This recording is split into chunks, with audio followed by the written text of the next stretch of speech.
Je suis Jordan et ici, nous vous embarquons pour des récits d'aventures inoubliables. Nous allons à la rencontre de ceux et celles qui ont gravé les sentiers les moins fréquentés. Nos invités, les aventuriers du quotidien, vous dévoilent leur périple extraordinaire. Bienvenue à Travel Talk. Je suis très content aujourd'hui de recevoir une invitée exceptionnelle, un véritable fleuron de l'entrepreneuriat camerounais, Naomi Mbakam. Naomi est la fondatrice de l'entreprise Lilou Baby Food, une entreprise qui révolutionne l'alimentation infantile en Afrique. Avec une forte mobilité à travers le monde, Naomi a voyagé dans les pays tels que les États-Unis, elle a voyagé en Europe et dans pas mal de pays en Afrique comme l'Algérie, la Zambie, la Côte d'Ivoire, le Sénégal, pour s'inspirer et développer son entreprise. Ingénieure polytechnicienne, Naomi a remporté une panoplie de distinctions prestigieuses, dont tout récemment encore le prix Pierre Castel, qui reconnaît et témoigne de son impact dans l'innovation et le secteur de l'alimentation en Afrique.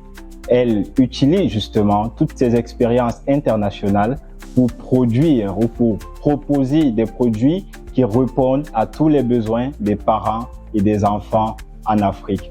Aujourd'hui, Naomi a accepté de se livrer au micro de Travel Talk pour parler de voyage et d'entrepreneuriat. Je suis ravi de l'accueillir.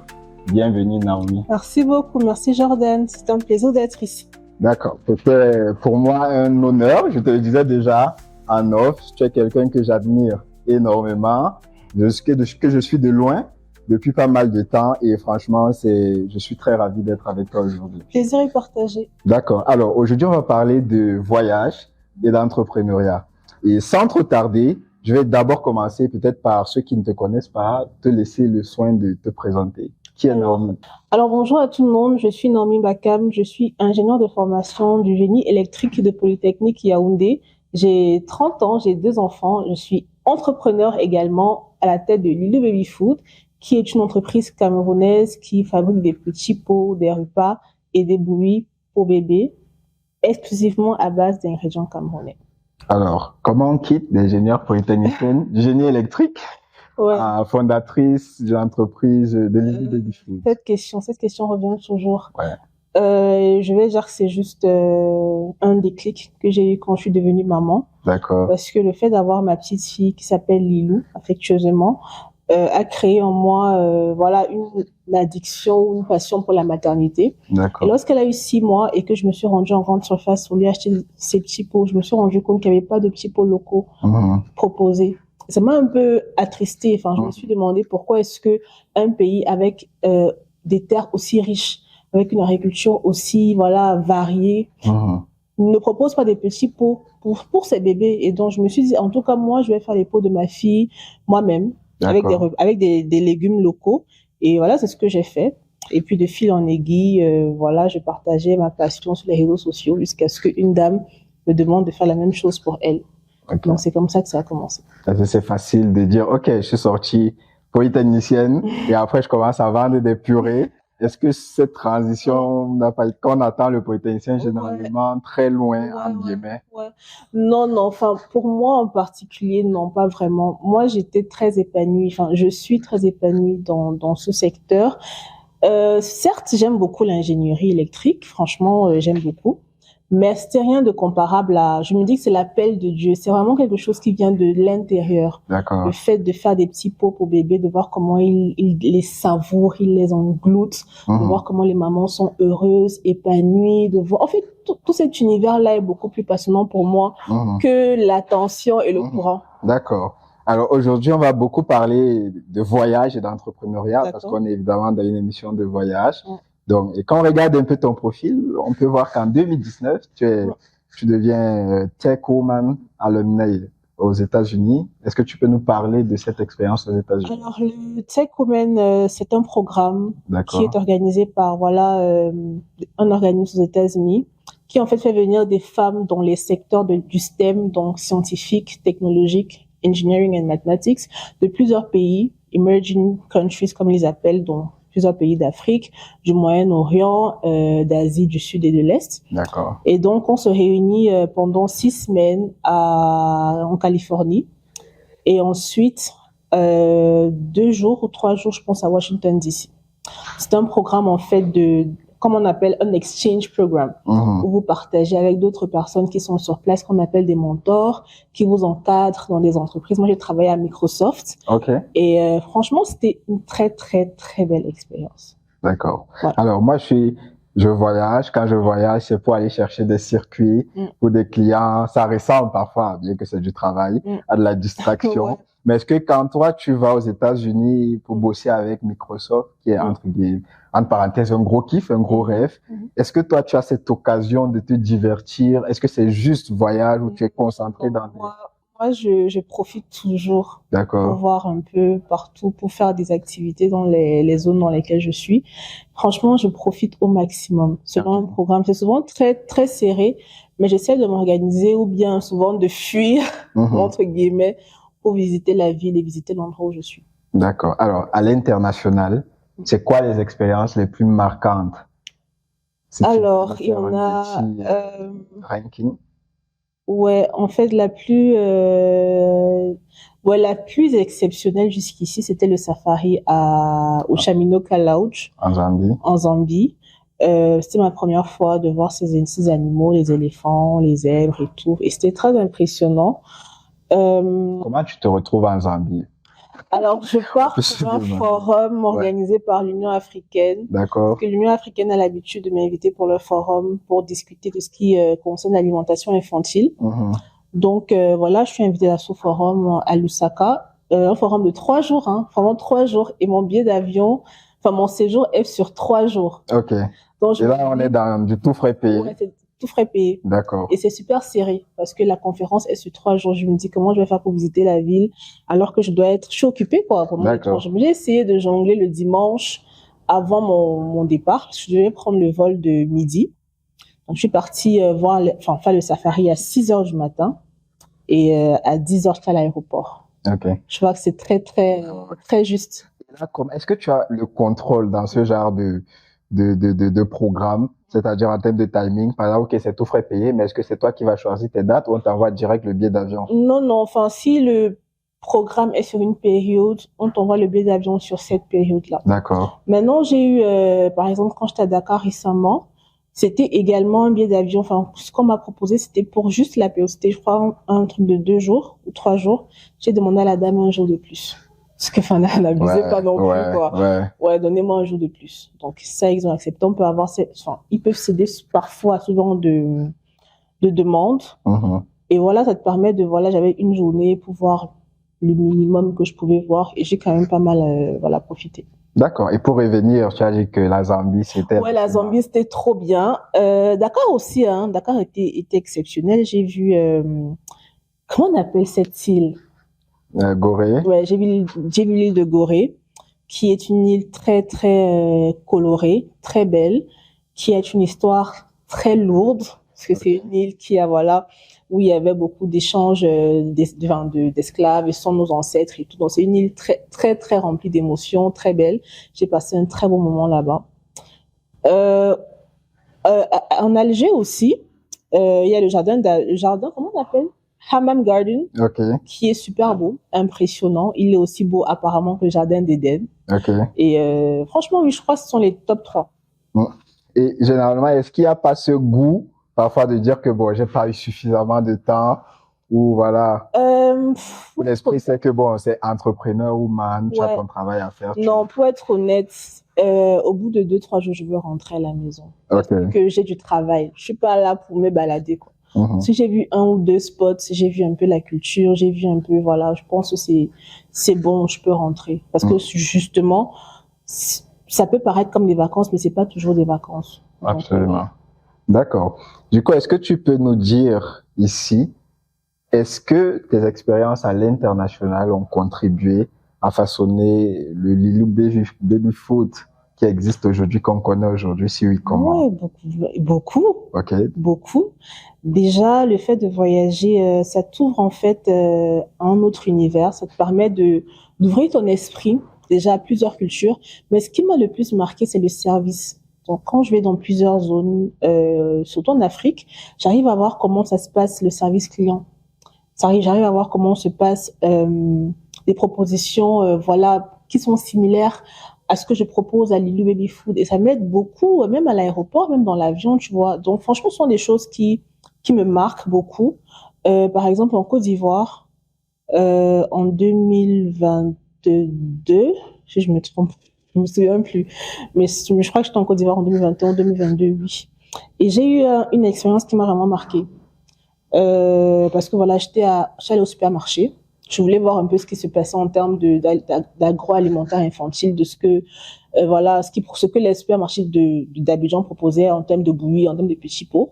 Et j'étais quand même agréablement marquée par l'hôtesse qui était sur place et qui me présentait des bouillies locales. Okay. Donc moi, ça m'a permis de venir ici au Cameroun et d'adapter un peu le speech par rapport à ça. Donc ça, c'est un exemple entre. Est-ce qu'en Europe, là, on a beaucoup parlé de l'Afrique, mais aussi tu as fait l'Europe, tu as fait les États-Unis, et tu me disais à North même que tu as vécu aux États-Unis. Petite, ouais. Voilà. Est-ce que ces expériences aussi, on va dire, de l'autre côté de la Méditerranée, de l'Atlantique, est-ce qu'elles ont eu un impact particulier, peut-être différent de l'impact africain? Alors, pour le cas de Paris, par exemple, franchement, je vois pas trop, hein. Je vois pas trop. Je vais pas te dire là. En fait, c'est juste des voyages très speed. La ville est belle et tout. Oui, tu fais ce que tu as à faire et tout. Tu fais des contacts surtout. Tu fais beaucoup de contacts.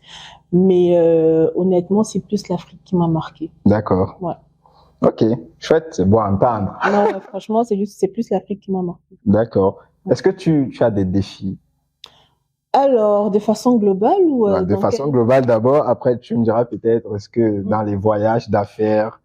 Alors, quand je vais en voyage d'affaires et que je connais pas la zone, c'est très compliqué parce que je connais pas la zone. Donc, généralement, Google is my best friend. Je demande à Google quels sont les endroits où je dois absolument visiter avant de partir. Et quand j'ai ces réponses-là, j'essaie de voir selon où je suis, les distances, voilà, les itinéraires et tout. En Alger, c'était aussi compliqué parce que beaucoup de personnes ne parlent pas français. Donc, c'est plus arabe. Donc, il faut se démerder. Faut prendre des yangos. Franchement, c'est assez compliqué quand tu connais personne. Voilà. Et comment tu te retrouves? Moi, je suis un vieux. Oh, je me bats. Quand tu arrives à Lusaka. Puis quand j'arrive à Lusaka, je demande à Google. Google m'a déjà dit où il fallait aller. J'arrive dans mon hôtel, je me renseigne à l'accueil aussi. Je leur demande, si je veux partir, par exemple, au Chaminou Kalo, où j'étais, qu'est-ce qu'il faut faire? Ils me disent, oui, il faut commander un taxi. Le taxi coûte tel nombre de dollars. Il faut se lever à telle heure. Il faut prévoir. En fait, ils me donnent toutes les informations dont j'ai besoin. Mais à Lusaka, j'ai beaucoup de chance parce que j'étais, comme je t'ai dit, à un forum. Il y avait beaucoup de Zambiens. Donc, j'ai eu un ami Zambien à qui j'ai dit, mais j'aimerais tellement visiter ta ville. Et il m'a dit, mais il n'y a pas de souci. Il a appelé son chauffeur et son chauffeur m'a fait visiter la ville. Bien sûr, moyennant un coût, mais c'était beaucoup plus facile de si j'étais toute seule. Donc, je suis très ouverte. Je vais, bonjour, monsieur. À Dakar aussi, j'ai la même expérience. Je suis allée à l'hôtel, à l'accueil. J'ai demandé au monsieur, voilà, j'aimerais aller au marché. Est-ce qu'on peut m'accompagner? Et voilà, c'était aussi ça. D'accord. Bon, mais il faut prévoir les moyens de les payer parce que c'est pas des services gratuits. Ok. Et comment justement, parlant de moyens, comment tu budgétises comment on appelle ça, la rubrique activité, découverte, quand tu pars d'un voyage peut-être tout frais payé, comment tu t'organises? Non, oui, je fais mes recherches. Okay. Je fais mes recherches à l'avance. Je fais mes recherches. Je vois, par exemple, pour Dakar, je m'étais déjà renseignée sur le prix du ferry pour l'île de Gorée, sur le prix de visite sur place. C'est vrai que tu peux pas tout prévoir, mais je me fais une marge. Généralement, je prévois entre 200 et 300 euros ou dollars sur la zone pour ne pas aussi être trop short. Au pire, je fais un retrait. Donc voilà, mais très souvent, j'ai un reste parce que c'est pas souvent très cher. Ouais. D'accord. Est-ce que du coup, tu as rencontré des galères en voyage? Est-ce que ça t'est arrivé? Des galères. Je pense pas. En fait, là, vraiment, rien ne me vient directement à l'esprit. Si c'est pas peut-être le défi de la langue, la barrière de la langue, à Alger surtout, parce que je parle beaucoup à Zambie. En Zambie, je parle anglais, donc j'avais pas de problème. Mais en Algérie, c'était chaud, quoi. Parce que je me souviens un jour, je devais prendre un Yango, un taxi, et personne ne comprenait ce que je disais. Bon, j'ai fait genre 30 minutes à 1 heure à stopper, à machin et tout. Et quand tu appelles la SIM locale, t'es obligé de faire avec, enfin, c'était très compliqué, mais bon. À part ça, j'ai vraiment pas eu de grosses galères et tout. Mhm. D'accord. Alors, touristiquement, est-ce qu'il t'est déjà arrivé, c'est-à-dire de faire des expériences, rien que là, on a beaucoup parlé de tourisme et d'affaires. Est-ce que tu as eu à faire du tourisme de découverte ou tu pars juste pour... Ouais, mais juste 2 fois. D'accord. Bon, au Cameroun récemment, avec ma famille. Nous étions, comme je disais, en off, à Kribi. Nous avons, voilà, visité les Pygmées. Nous avons fait de la croisière. Nous avons essayé de voir un peu, de voir Kribi. J'espère qu'avec Discover, j'espère pouvoir faire d'autres endroits, comme on en parlait et tout. Et à Paris aussi, avec mon mari, mais ça date quand même. Mhm. Ouais. Ok. Alors, en termes de défis maintenant dans le cadre général, Ouais. pour revenir à l'entrepreneuriat, défis entrepreneuriaux, est-ce qu'il y en a? Ou alors c'est trop facile? Comment on gagne, on remporte le prix Pierre Castel? C'est dur, hein? C'est dur. Bon, Pierre Castel, ce qui a fait la différence, je pense, c'est notre développement.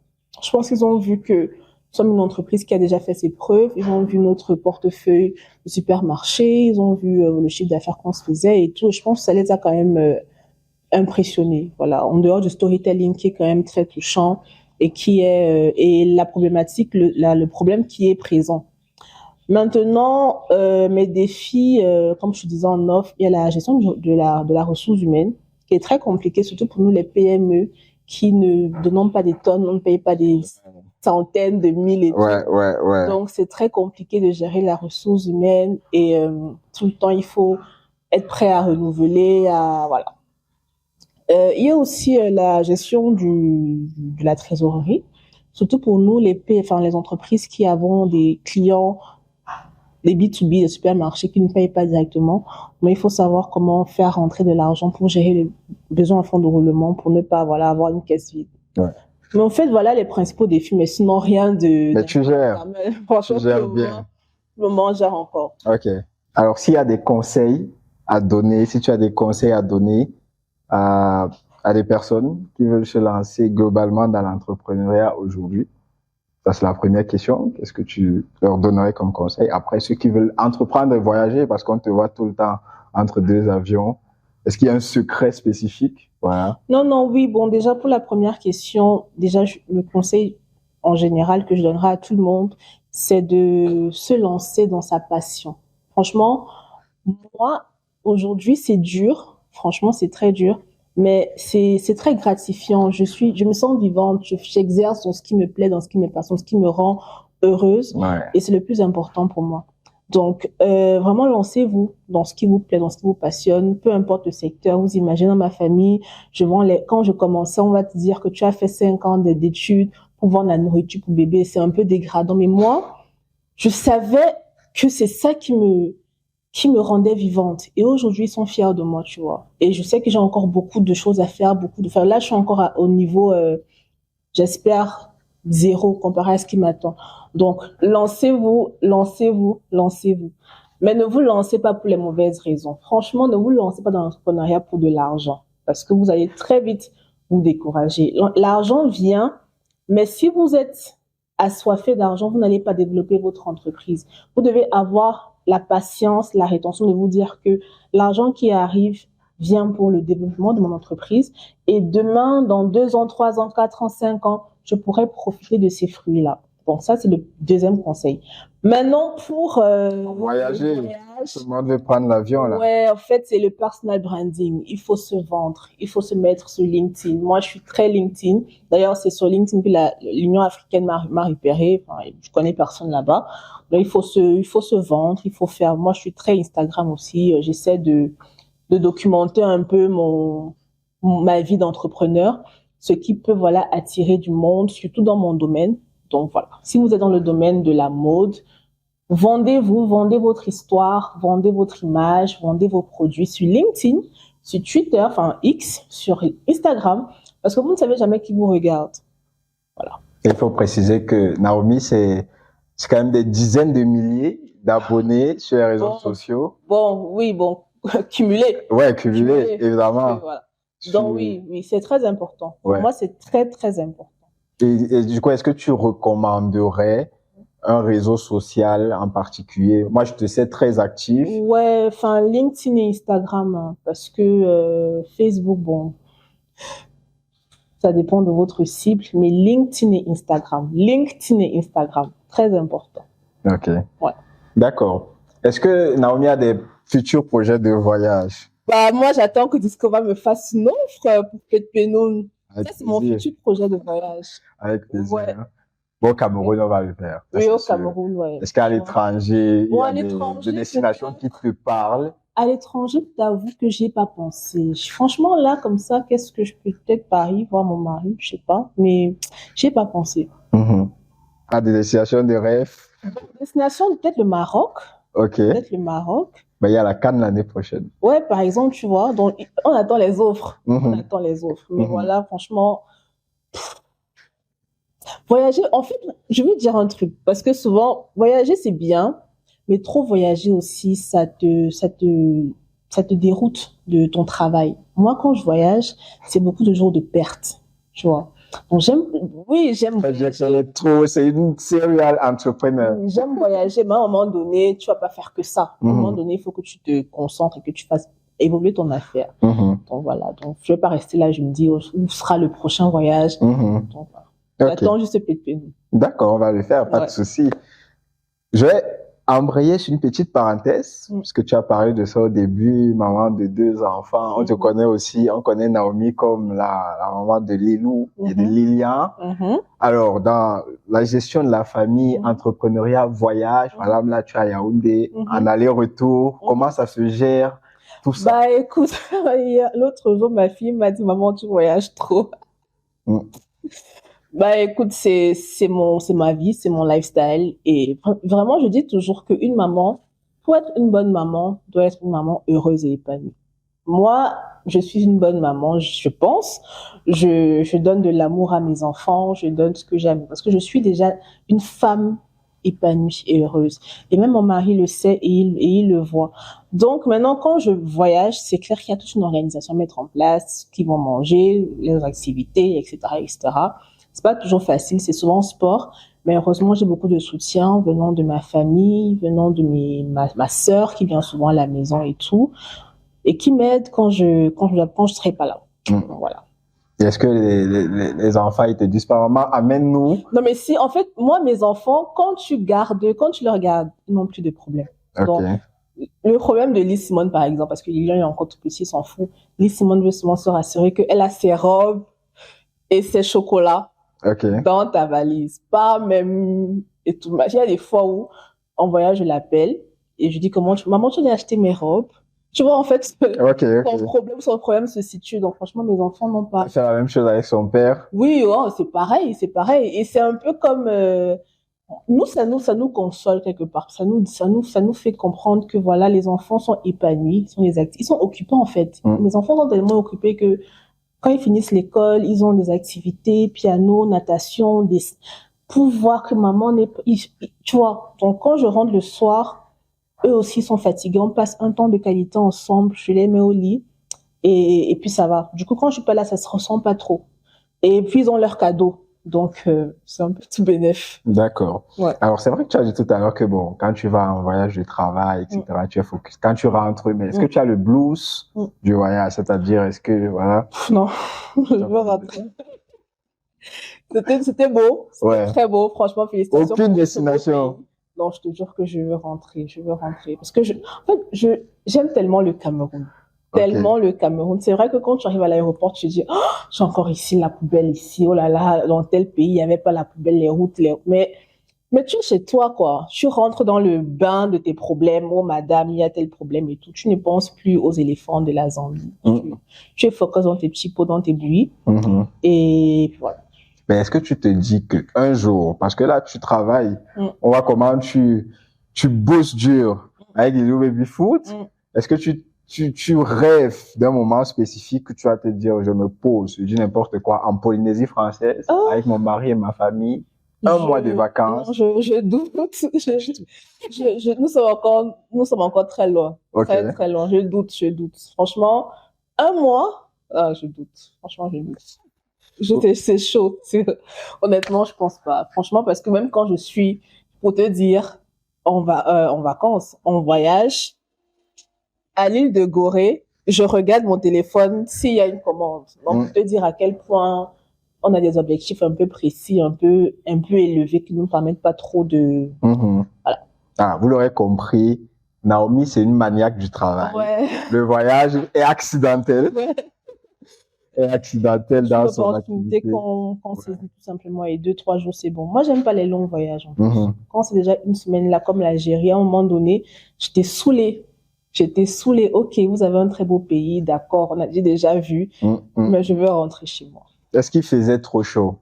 Non, le climat était correct. Le climat était correct. Et quand on entre dans le détail même, par exemple, tu parles de l'Algérie. Moi, j'ai vu que tu étais dans un hôtel, si je dis pas de bêtises. Non, si. Cette structuration, est-ce que tu as un peu, pour revenir un peu à ma question du début, est-ce que tu as un peu d'autonomie, de dire par exemple, ou de proposer? Non, je crois qu'ils font des propositions, mais jusqu'ici, ce sont des hôtels qui sont corrects, qui sont même très, très corrects. Bon, franchement, j'ai pas à me plaindre. Maintenant, je vais revenir sur l'Algérie parce que j'ai oublié de dire un truc.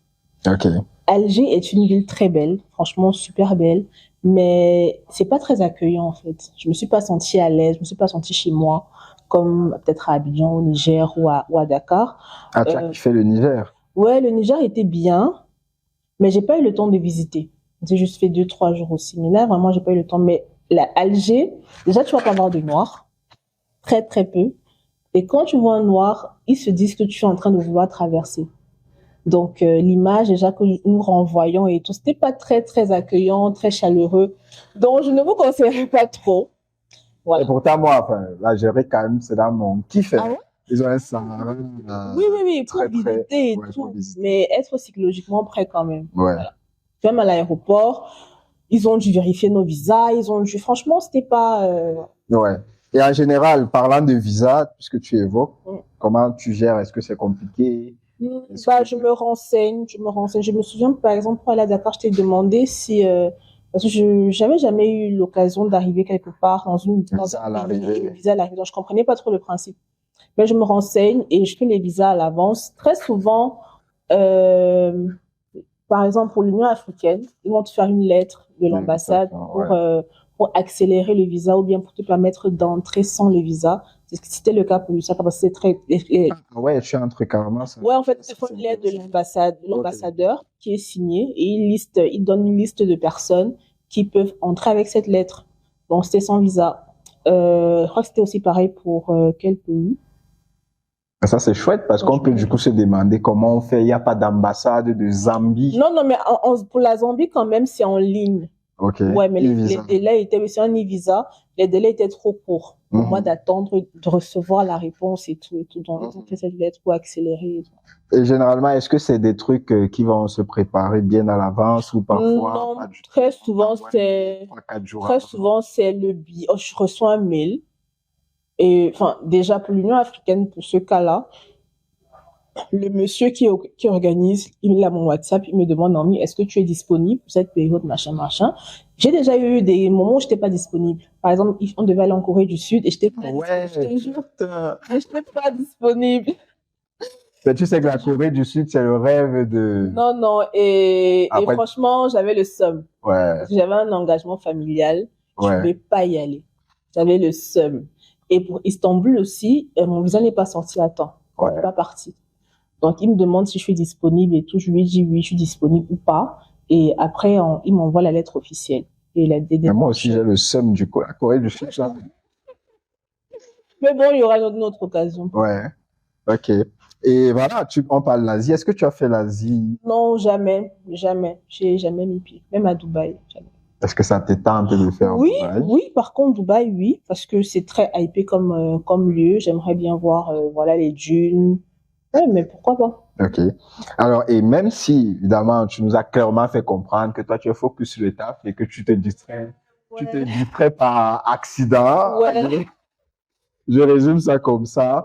Est-ce que, du coup, est-ce que, du coup, quand tu vois une destination comme Dubaï, Oui, tu te dis, je dois programmer ça? oui, oui. Avec mon mari actuellement, nous sommes dans une optique où nous voulons faire voyager les enfants. Ça, Ok. je te l'ai expliqué. On veut vraiment faire découvrir des choses aux enfants. Et vraiment, pour le moment, nous sommes plus focus Cameroun.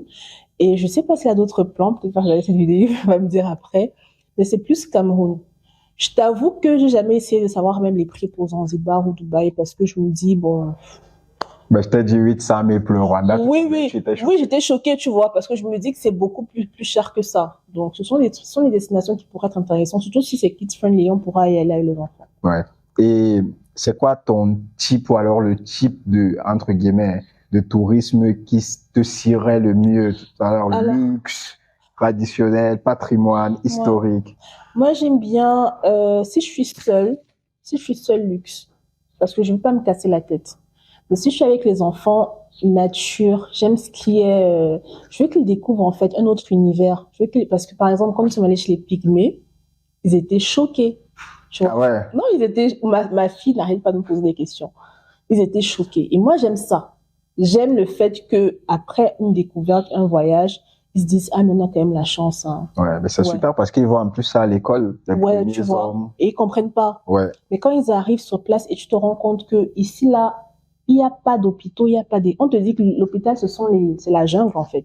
Tu comprends que, voilà, t'as quand même un peu de chance et ça permet, en fait, qu'ils soient, pieds sur terre, qu'ils soient plus, ouverts d'esprit.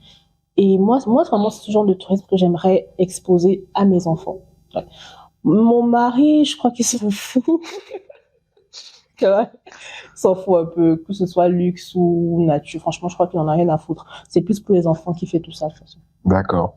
Est-ce que du coup, tu as des endroits spécifiques au Cameroun que tu Ouais, veux faire vivre? ouais, j'aimerais vraiment que les enfants aillent à Pépinou. Parce que voilà, j'ai vu des vidéos, j'ai vu des photos, c'est très très beau. Je veux qu'ils fassent voilà le vélo sur cette belle voilà cette belle vue. Je veux qu'ils voient C'est une vue sur la voilà, montagne. tu vois, vue sur la montagne. Je veux qu'ils voient le mont Bapit par exemple. Tu m'as parlé de ça. Je veux qu'ils découvrent cet air frais, cette nature, voilà ce Cameroun brut quoi. Je veux qu'ils découvrent même la culture bamileke parce qu'ils sont bamileke. Je sais même pas s'ils connaissent leur culture. Tu vois, dans tous ces trucs là vraiment, je pense que c'est un devoir pour nos parents d'exposer nos enfants le plus vite possible à tout ça. Est-ce que vous les amenez au village? Au village, bon, vraiment, honnêtement, c'est pour les deuils. Au moins, est-ce C'est qu'ils ont pour les déjà deuils. mis pied, Oui, oui, les oui, pieds? oui, oui. C'est l'Ouest et Oui, Bafia. l'Ouest est Bafia. Bon, l'Ouest, malheureusement, non. Ok. Franchement, on va corriger ça très vite. Bafia, ma fille, oui, plusieurs fois. Mais elle n'était pas vraiment consciente. Elle avait genre 2 ans, 3, 1 an. Donc, je crois que le deuil de ma maman, elle avait 1 an. Donc, elle s'en souvient même pas. Et ouais, ce serait pas mal aussi, mais je sais pas trop ce qu'elle va voir à Bafia. Bon, Vincent, j'adore Bafia, hein, franchement. Et les Bafia qui regardent cette vidéo, je vous aime bien. Nous sommes, vous voyez. Mais voilà quoi. Ok. Dernière question. Est-ce que Naomi a voyagé dans sa jeunesse? Bon, attends. Alors, Avec les parents. oui, j'ai beaucoup voyagé, hein. Mais peut-être hier, c'est même pas la dernière, hein. Vas-y. Ouais, bah, comme je dis, j'ai vécu aux États-Unis pendant 1 an. J'ai vécu en Italie aussi. Tu parles italien? Non, j'avais quoi? J'avais 7 ans. Je suis dans une école américaine, donc je suis rien à voir avec. Et je suis vraiment dans une zone américaine, donc rien à voir avec l'italien et tout. Je crois que c'est tout dans ma jeunesse, Italie, États-Unis et puis au Cameroun. Et puis